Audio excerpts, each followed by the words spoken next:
দেশ হোক আর বিদেশ, চার্চে ঘোরার অভিজ্ঞতা খুব একটা নেই।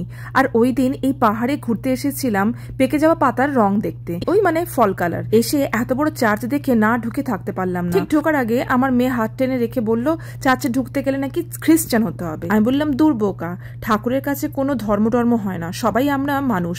আর মানুষ প্রার্থনা করতেই চার্চ হোক, মন্দির হোক আর মসজিদ হোক, সবাই সেখানে যায়। তবে চার্চের ভেতর ঢোকার প্রথম শর্ত ছিল সাইলেন্ট, মানে চুপচাপ থাকতে হবে। আমার বর আবার দ্বিগুণ নিয়ম মেনে বলল ফোনটাও সাইলেন্ট করে দাও। আমি বললাম ফোন আবার কোথায় সাইলেন্ট লেখা আছে? ফোন টোন সাইলেন্ট করে দিলে এত বড় সুন্দর চার্চটা ফটো ভিডিও তোমাদের সঙ্গে শেয়ার করতাম কি করে বলতো।